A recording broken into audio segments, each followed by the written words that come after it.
Hey, folks, I've got a very, very special guest. Now, we're going to get to him as an author. He's written 8 historical novels under the name Richard Blake. But more to the point, remember Nancy Nieder, and I promised her that we would get a libertarian? That was 2 weeks ago. Well, he's here, and he's really very, very well. What can you say? You got the best libertarian in the United Kingdom, Sean Gabb. How are you? I'm fine, Barry. And after that introduction, I hope it was worth getting me on. Oh, it was indeed. We had a lady wanted you on, and now she's got you on, and so do I. All right, let's do your first topics before we head to your books. Boy, I went through your website. You've got a lot going, an awful lot going. First of all, this is you. The need for a libertarian conservative counterculture. I have no idea. What does that mean?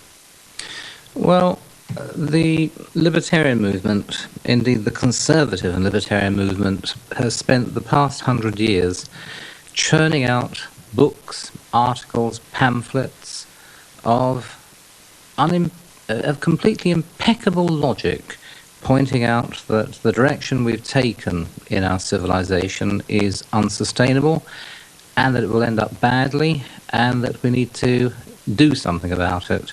And of course, wait. What direction are we talking about? 100 years is a long time.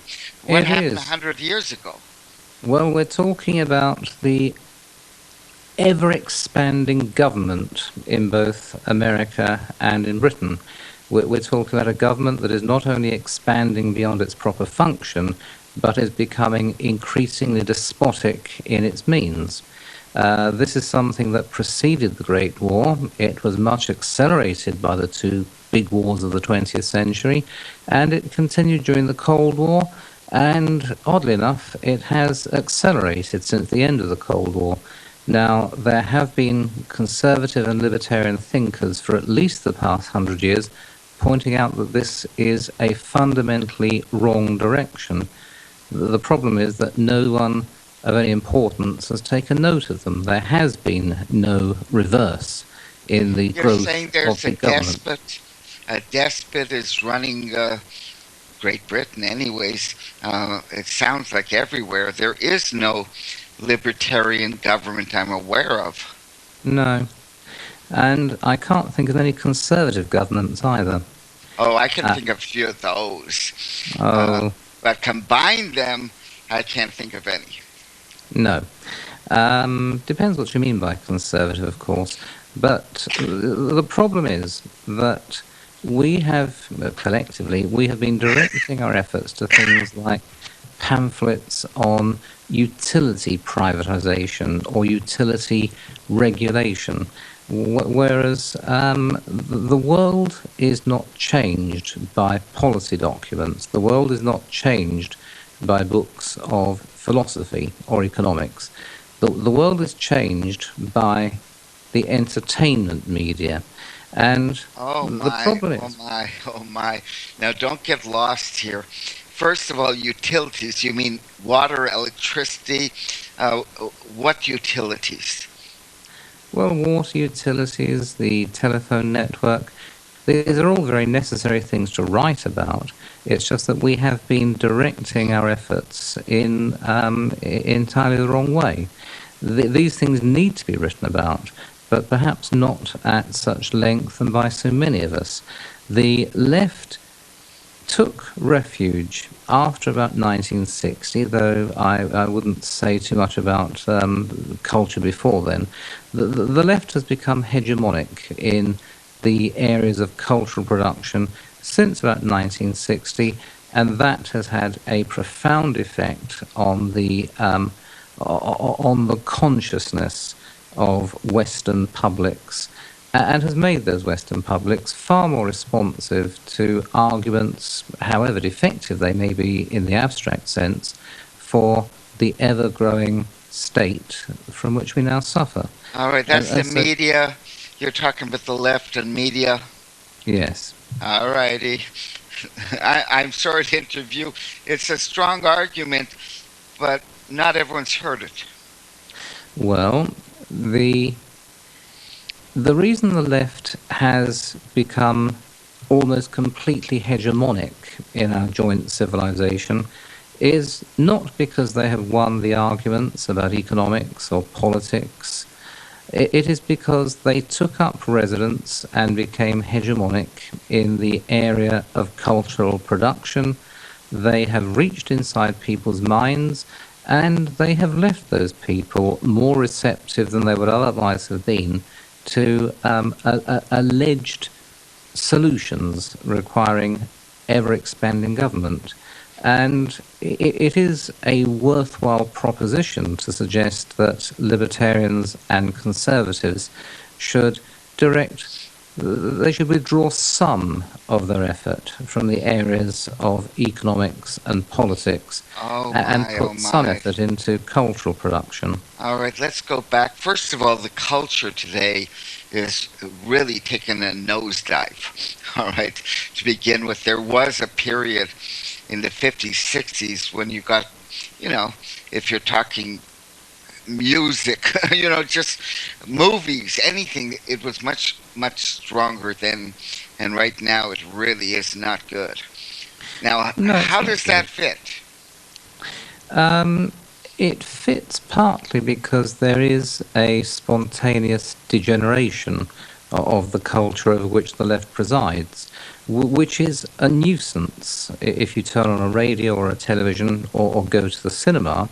On the other hand, it does mean that more and more people are just not paying attention to this stuff. Well, So it's lousy. it is That's the lousy. all right. That's the real problem. There was a time, you're from the UK, the British invasion. Mm. There was a rise of media culture in the 60s, a serious rise. They're gone. Where are they? The quality has been dropping.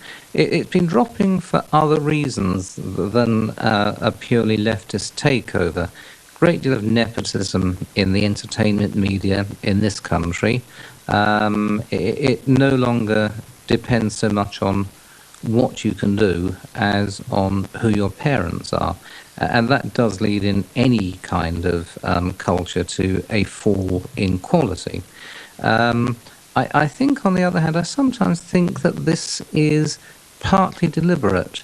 The One of the problems with modern culture is not so much that it is of very low quality.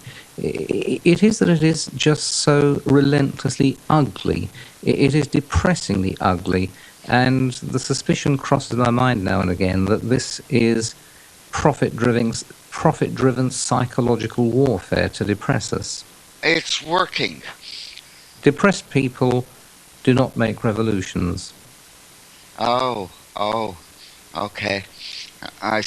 All right. So now, what you said about nepotism, it's not like Dusty Springfield had a daughter. I mean, what nepotism?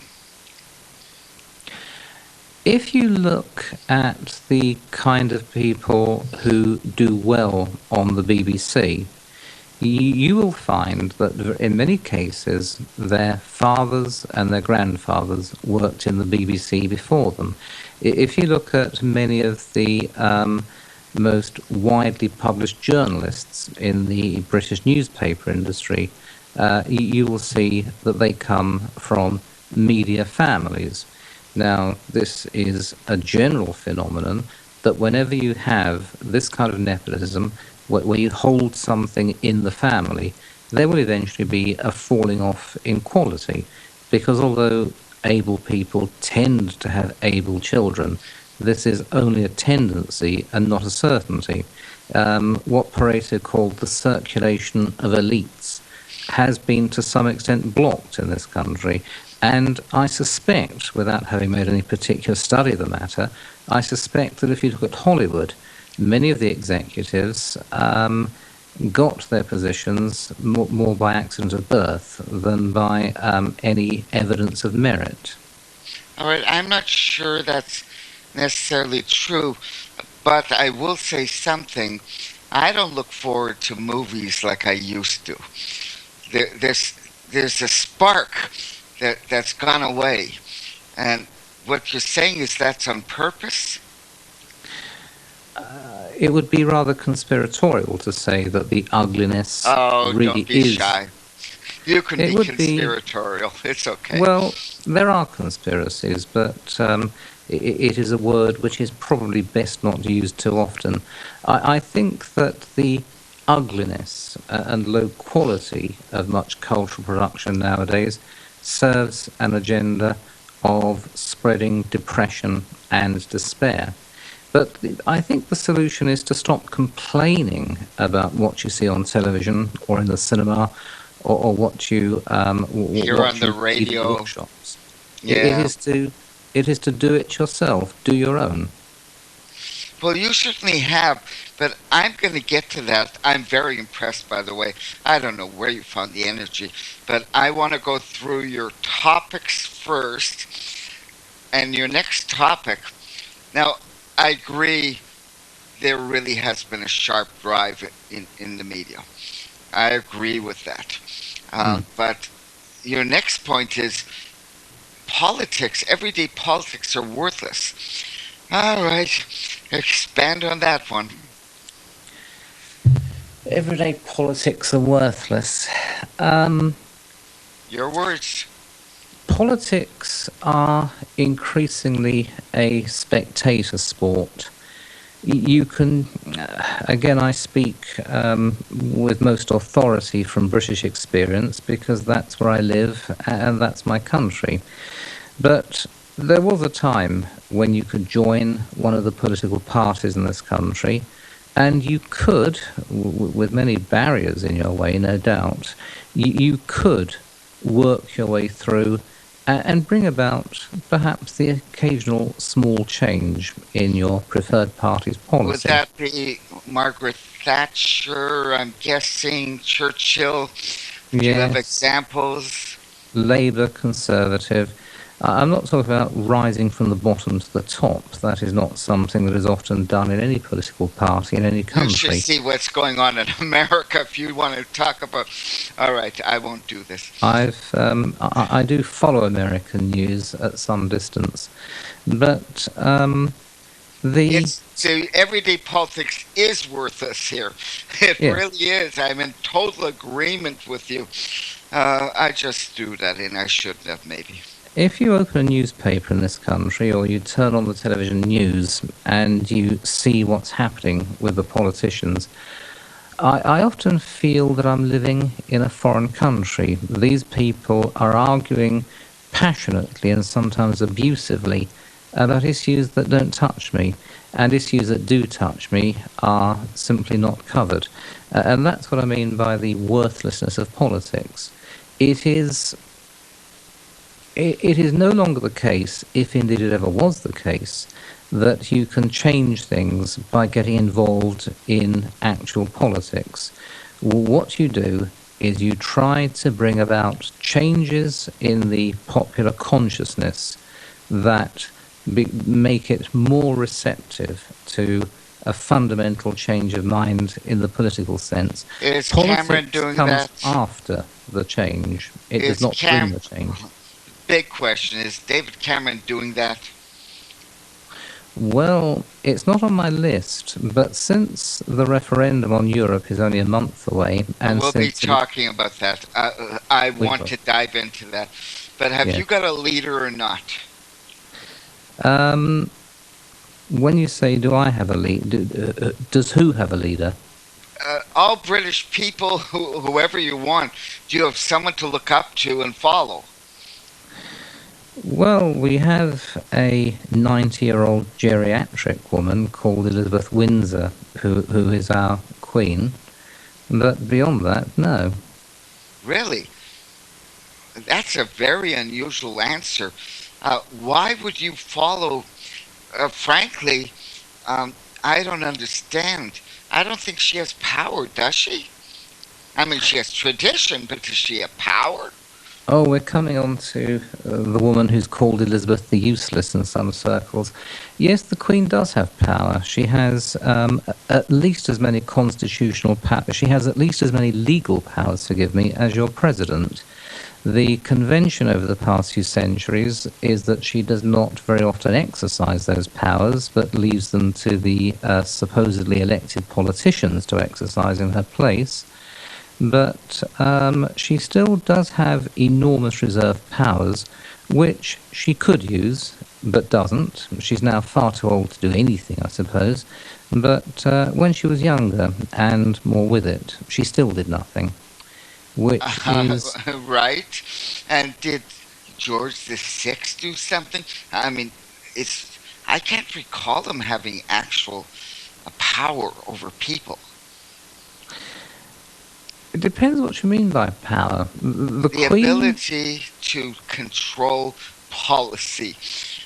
I think she just had a big palace, and well, her son killed Lady Diana. Believe me when I say that. I don't care if I'm being conspiratorial. That was some weird death. well, But if yes, the Queen did have Diana killed, I would perhaps think a great deal more of her than I do, because at least really. she'd have done something. Uh, okay. Uh, oh, come on. What do you mean by that? The Queen has done nothing. She has been a rubber stamp for the past 65 years. She has um, she has simply done.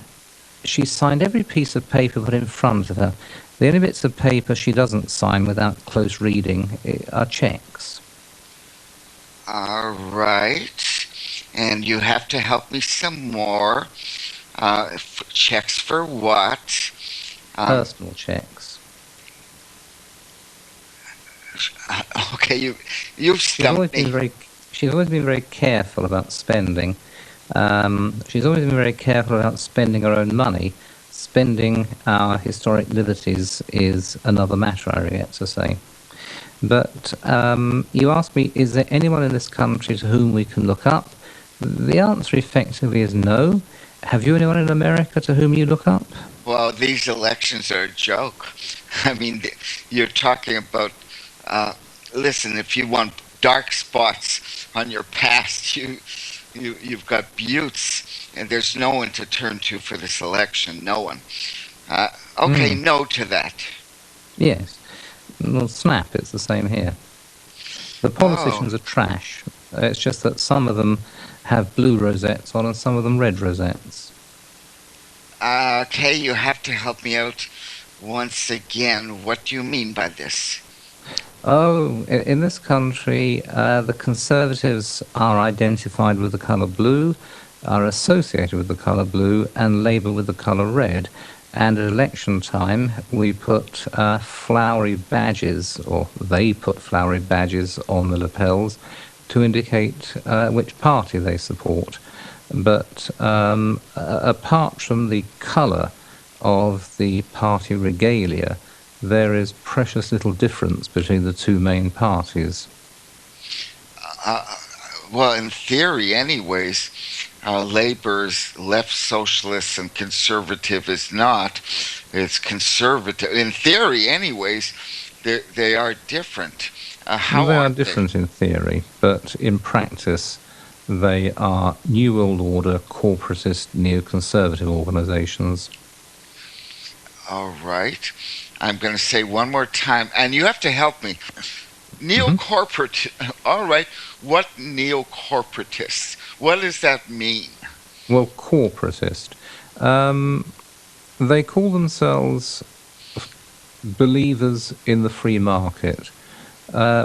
They believe in a genteel but corrupted form of crony capitalism. That's what you could call it. Um, laws, institutions, contracts all tend to favour the usual suspects among the big business corporations. Regulations are written by or for the large players in the market, and they call that running a free market economy. No, of course, corporatism is better than straight socialism, but it's not a particularly inspiring form of economic governance, and it is gradually sucking the life out of the country. There is still I some want to life. add before we go to a 3 minute commercial. If you want to know about sucking you dry, you should see in America how rich becomes and how much poorer the people have become. Uh, you're describing something very happening in America right now. Yes, there is a stretching of income differentials in ways that would have astonished me 30 years ago. Um, when I was a boy, there was a great deal more practical equality between the working and the middle classes than there is today. Indeed, 30 years ago, I was an estate agent in southeast London, and it was possible for bus drivers to buy houses You while can't their do wives that stayed at home. anymore. You can't do Not that in anymore. America. No siree. No No. siree. I Well, rent. in There's no. America, Yes. forgive me if I'm wrong, but in America, I think house prices have been dropping for the past few years. Is that the case? Not to anybody's level. Ah, Um, what you describe as an estate agent in Britain is pretty well what we got here. mm, Just to let you know, we're in the same kind of bind. mm. Well, prices in this country have been rising and rising. We've had some inflation in the past 30 years, but a house which in 1986 you could have bought for about £30,000 Right, is right. now going for 500,000. And wages have not kept up with that in any degree whatsoever. The average wage about 30 years ago was perhaps £15,000. Okay. Today, it's about £25,000. Is So that not keeping up with um, change? it's not 15 to keeping up with 20. the price of property. If you Okay. want a plasma screen television, they're more affordable than they ever were before. If you want many shiny electric toys imported from China, they're coming in at rock bottom prices. But that is not wealth. That is not an improvement in living standards. Um, Most people feel they can live without a 55-inch television set. But what most people want is somewhere to live, and they want to be able to save, and they want to be able to well, they want to be able to make themselves and their families secure, and that is becoming harder and harder and harder. You want to I've been talk alive long medicine? enough to see it. You want to talk medicine? Boy, We don't have to do that. We have the National Health Service. you sure do. And that's more. Listen, I actually was born in Canada. Mhm. That might be the only reason I would move back there.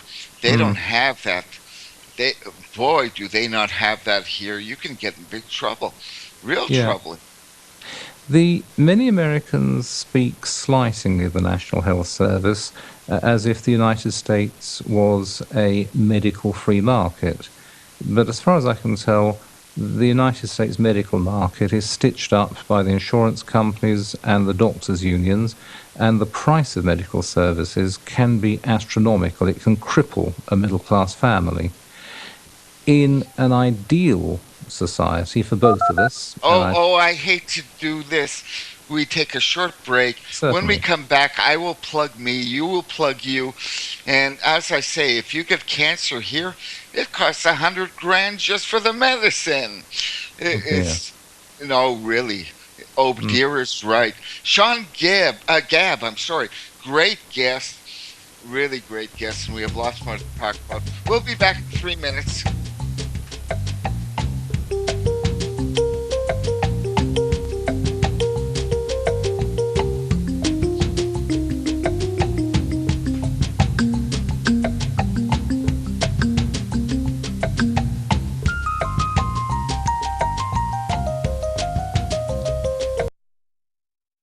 Since the beginning of time, kings have sought it, nations have fought for it, It has been traded.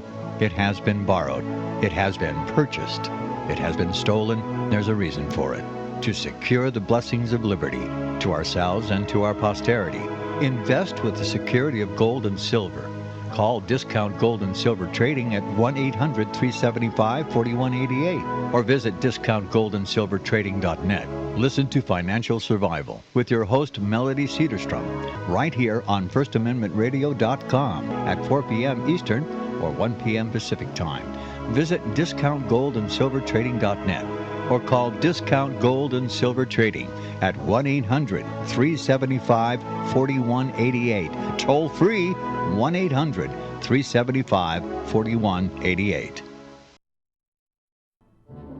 The book of Revelation says, the spirit of prophecy is the testimony of Jesus Christ. This is at the very heart of FirstAmendmentRadio.com. In that spirit, we have created the Prophecy Reality News app for all of your mobile devices, streaming First Amendment Radio 24 hours a day, 7 days a week. Available for your Apple, Android device, and smartphone, absolutely free. Get the Prophecy Reality News app installed today so you can listen to First Amendment Radio wherever you are. The Prophecy Reality News app. Get it now.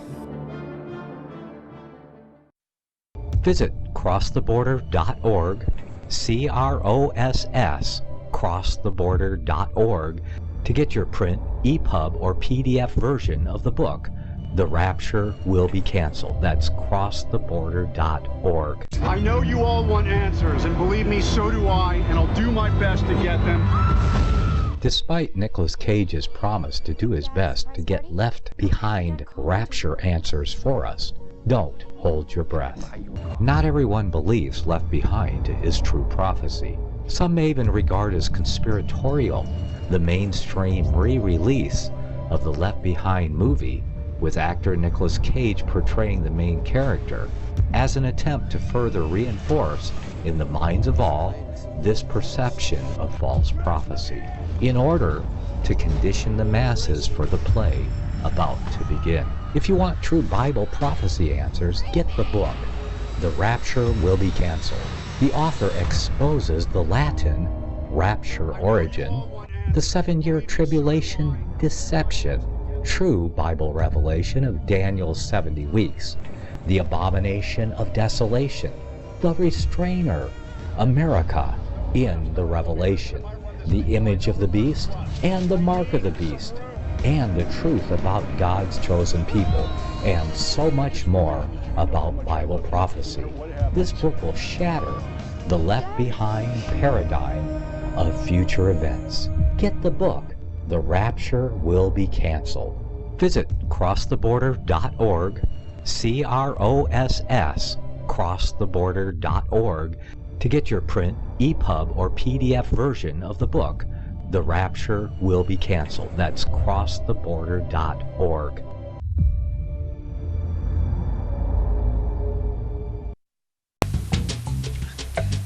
Hey, folks, I am delighted with our guest, but I'm going to plug me. You know, all my books, 9 of them, are on lulu.com. That's www.lulu.com. Go into the search box, write in my last name, Chamish, Chamish. That's lulu.com. And my website is barrychamish.com. And I think it's going, boy, I need a webmaster who's, oh boy, do I need him closer to me. All right, you know what, Sean? Plug yourself. Sean? Yes, I'm here. Plug yourself. Tell people how to get a hold of you. Right, okay. Well, I'm English, and so self-promotion is something that comes rather difficult. I've written about 25 books, maybe 30. Some of them are Sean Gabb, Seangabb. You'll find them all on Amazon. My novels are mostly written under the name of Richard Blake, and The historical novels are long. There's about 9 of them, and the average length is 600 pages. My latest novel, however, is Richard Blake, which you'll find on Amazon, is called The Break, and it is a post-apocalyptic horror novel. The premise is that at some time in the near future, England, the mainland United Kingdom, is suddenly transported back to the year 1064. So we go back 900 and whatever years. Right. And, well, imagine a densely populated and heavily networked country like the United Kingdom suddenly cut off from all its trade and investment partners. There is the most awful crisis in which a third of the population starves to death. The government takes control in the way that you'd expect of our leftist ruling classes. This is when the Magna Carta was signed, no? About Wasn't this yes. About 150 years before then. But All right. no, the mainland United Kingdom looks just like it does now. It's just that it's dropped straight into medieval Europe. And the place becomes a reindustrializing concentration camp, a thoroughly nasty despotism in which people are prevented from leaving the country, getting into medieval Europe. And all contact with the outside world is closely controlled by the British state. All right, I'm assuming this really happened. Well, I sometimes wander around England thinking it would be rather nice if this did happen, so long as I and my own were not among those who starve to death or are murdered by the authorities. Oh gosh, you know what? I think there Imagine are all people... those Imagine all those jumped-up bank clerks from the City of London suddenly having to go and dig in the fields. There's a certain grim justice about it. Look, people, his name is Richard Blake, and that's Blake. He's on Amazon. It sounds like a very well-researched book. I mean, we plugged you. And by the way, for 1 week we're archived at libertyarchives.com. I'll get back to you later and tell you how you can tell your people how to listen to us. Let's go. Your final point before we hit minor. They're not minor. They're all good points, but I associate with other stuff. The need to associate liberty and tradition. What does that mean? Isn't liberty traditional? For Britain and America, liberty is not only traditional, it is the tradition.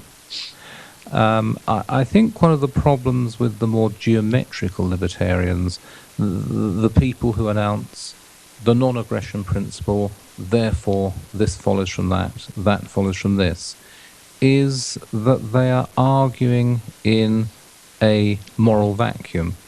What they say is interesting. It follows from their premises, which I may not necessarily accept, but it is not something that touches anybody. It's not something likely to have any effect on the world at large.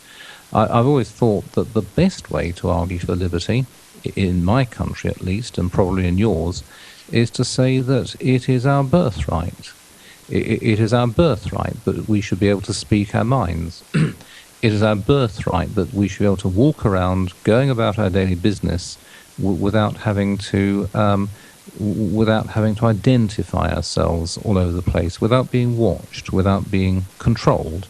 And we live in increasingly authoritarian societies, and I think that the best counter-response to that is not to talk about inalienable rights or non-aggression principles, but to keep insisting that this is a state of affairs which is at complete variance with our historic traditions. Once again, variance means we weren't free to walk. What do you mean by that? Britain has very much less than 1% of the world's population, but we have something like 25% of all the surveillance cameras in the world. It is very difficult to go about your daily business in my country without being watched the whole of the time, or rather not watched at the moment, because there aren't enough people to watch all of the video footage, but without being monitored and recorded. Oh, that's been expanding in the last 10, 15 years. We're on film all over the place. Wherever we go, we're on film now. You're opposed to this? Very much so. Obviously, in a normal society, let's imagine that Britain or America from the 1950s had not fundamentally changed, just become richer and more technological. Then, of course, there would be a great deal of video surveillance, but it would not be joined up. People wouldn't, you wouldn't have video cameras watching to see if you were lighting up a cigarette in a bus shelter, which is the case in my country nowadays. Is that used against you? And we're going to get to that. I have views on tobacco. I get the nicotine out. I use filters and stuff. But believe me, you can't smoke anywhere but outside here anymore. Maybe in a bar if you're lucky. Oh, no, there's a total ban on smoking indoors in what are called public places. Indeed, the government is gradually making it illegal to smoke in your own car. How?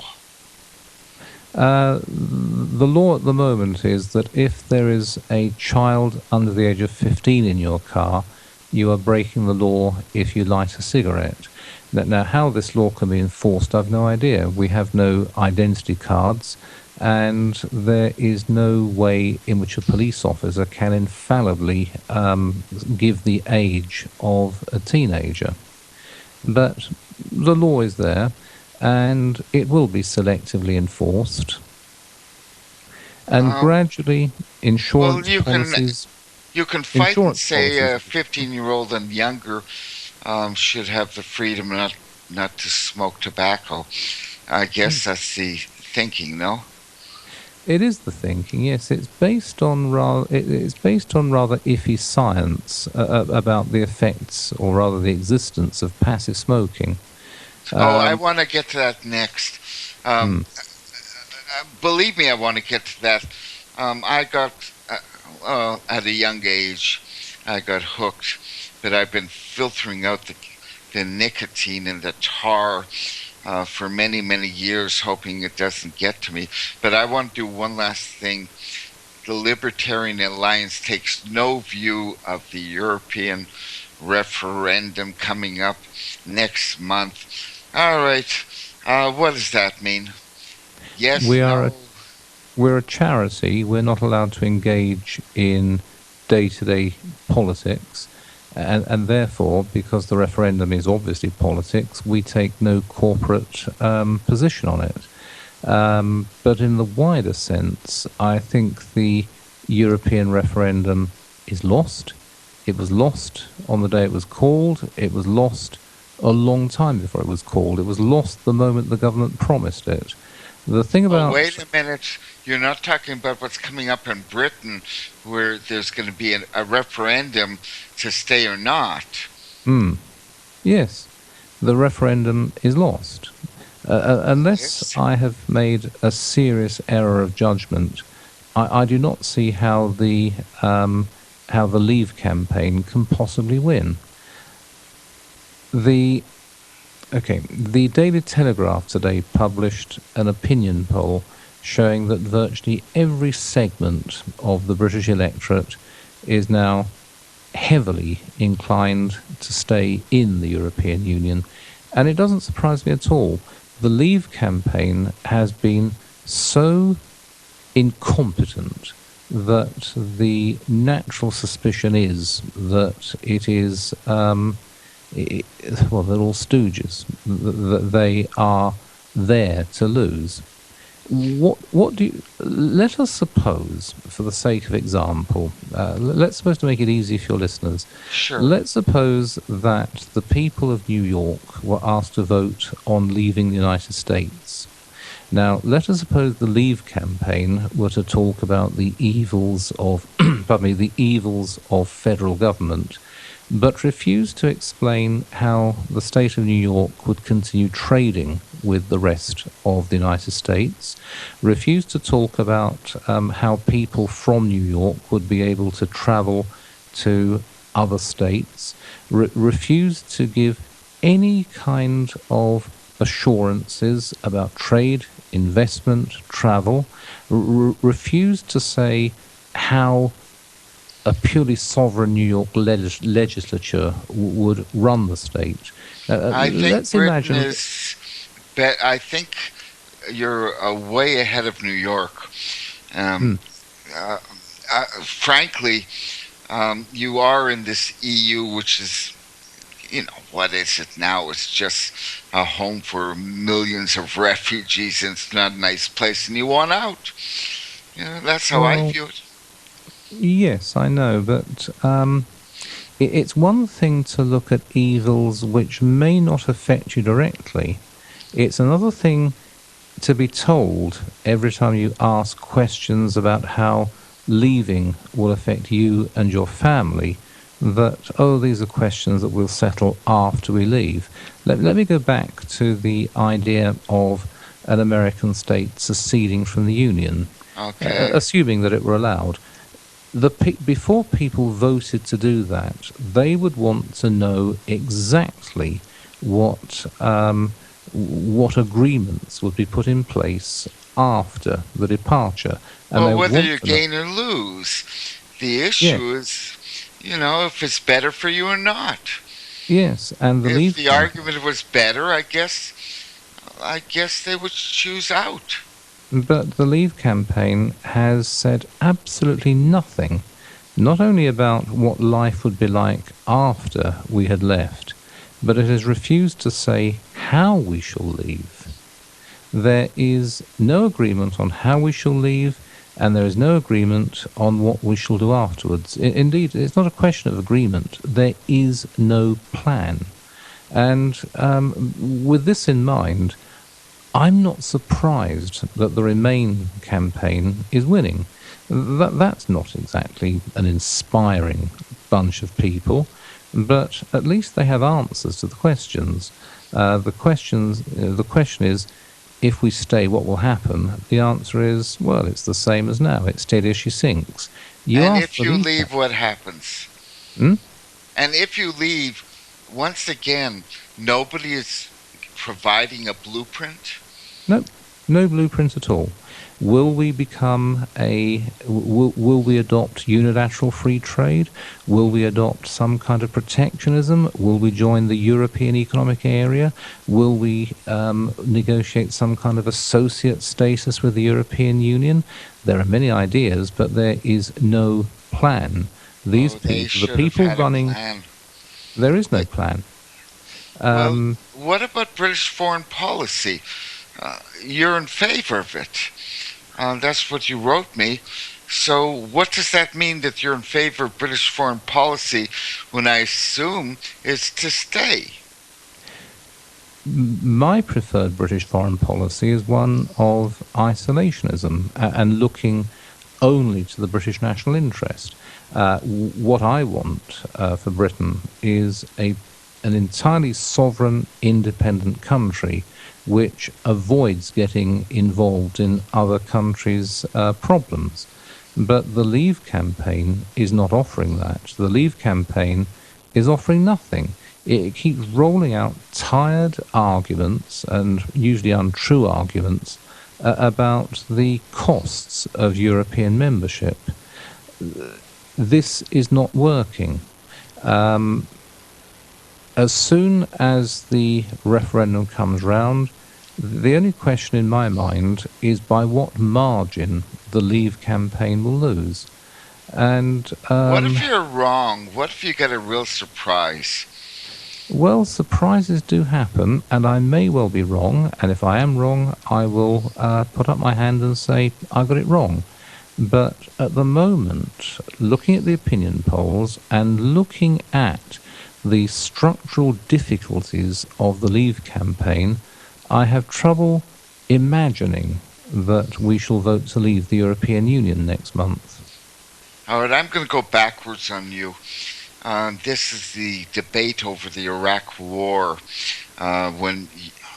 that's when British foreign policy was actually getting involved. Was that good or bad?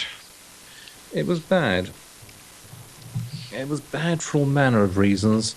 I suppose the first argument is that there was no British interest in invading Iraq, especially bearing in mind that it was very unlikely that we would win in any meaningful sense.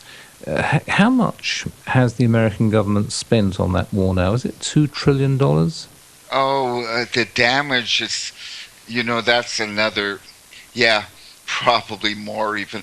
The damage is done to the Middle East, and by the way, to the EU. 2 million immigrants in Germany, which is not a good place for them. Terrible. It's been a disaster. Not to mention Afghanistan. Yes, indeed. I don't like war, but I'm not against war. If a war is necessary, then yes, we must fight it. But in order to fight a war, you need to answer a number of questions. Why are we fighting? How will we know that we have won the war? Is it possible to avoid large-scale collateral damage? Will it be possible to establish stable and friendly relations afterwards with other participants in the war? Well, and there we weren't other participants but America. Well, there was Iraq as well. Oh, of course. How silly of me. Okay. Well, that didn't happen. No, it didn't. Why were we fighting? Was our cause just? Well, actually, what was our cause? And none of these questions were answered. We were told that it would be a simple policing action.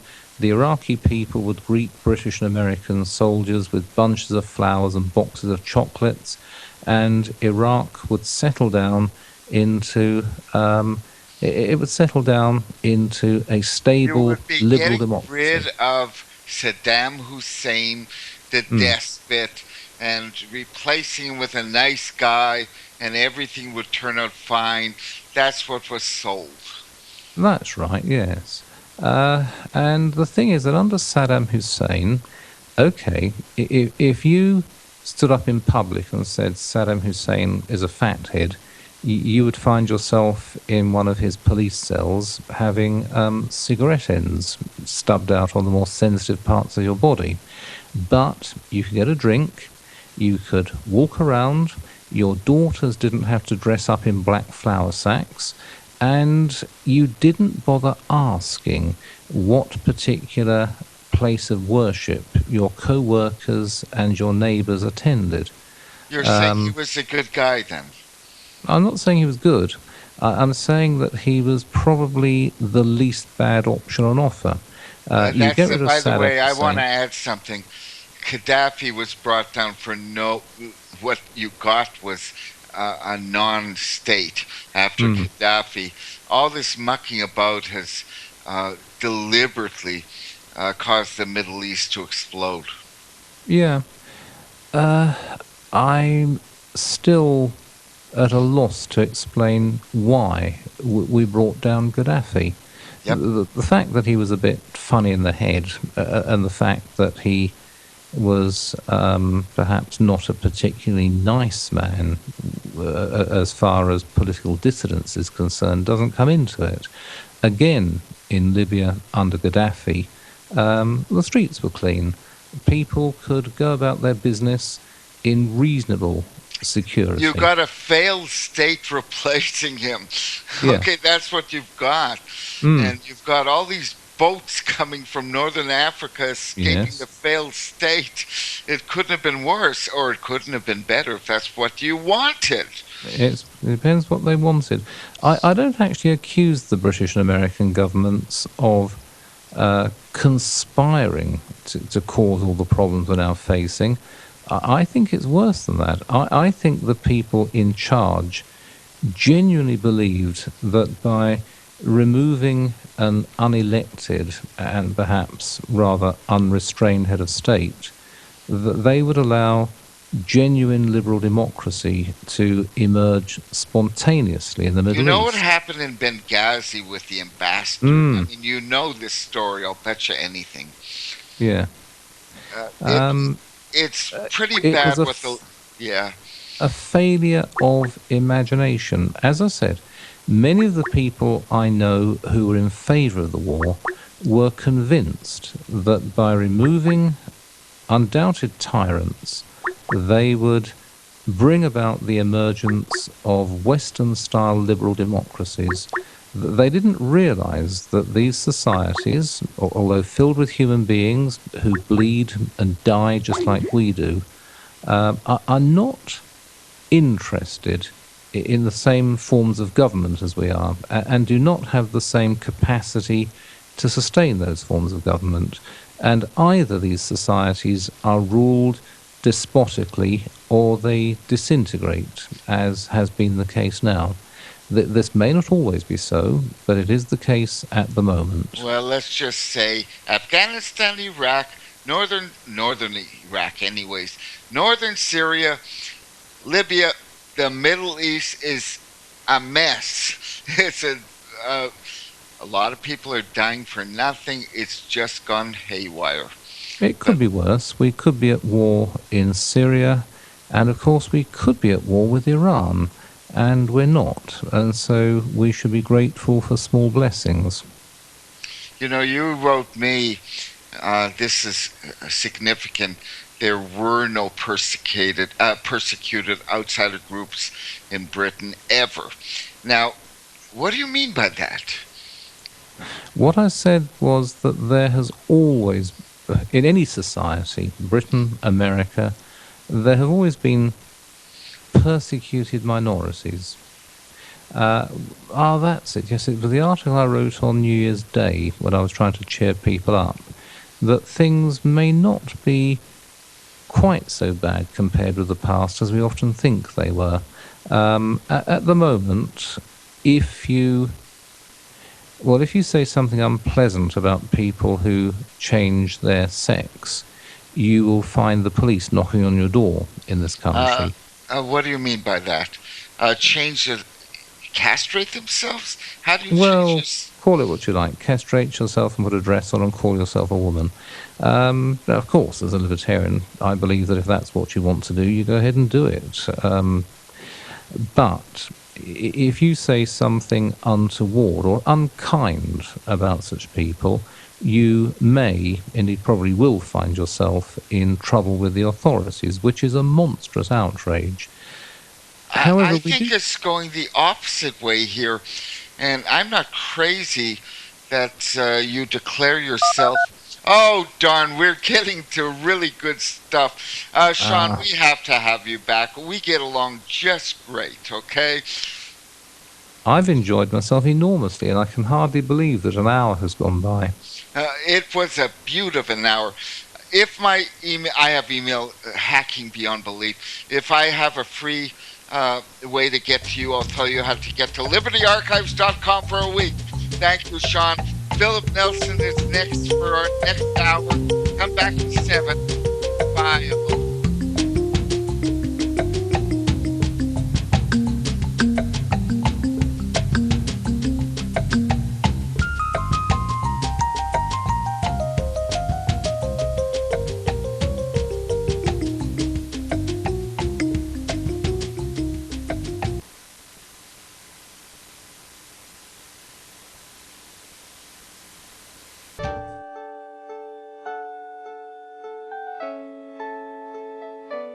The program you are listening to is 100% sponsored by you, the listener, on this First Amendment Rights Media channel.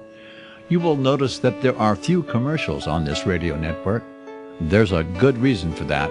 Corporate advertising dollars come with strings that limit program content. So without your help, these programs cannot continue on internet or our several affiliates. If you benefit by the educational law programs, we ask you to give. If you are admonished or nurtured by the Bible and ministry programs, we ask you to give.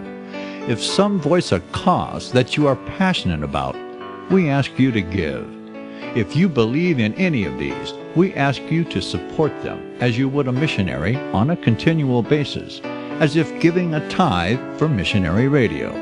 These programs are not commercially viable and must be supported by those faithful to the cause of truth. Look for the button to sponsor your favorite programs at our listen and schedule pages on the internet. Then, when you subscribe, we will send you the last quarterly MP3 CD of that program immediately, and continue to do so with each new quarter. We will also give you unlimited archive access to all of our programs. We're asking you to give much less than a tithe, so that you may also send support directly to a particular program host, cause, and anywhere else the Spirit may lead you. Do all to the glory of our God and Creator, for His holy nation, the only kingdom that will last forever. Thank you for listening.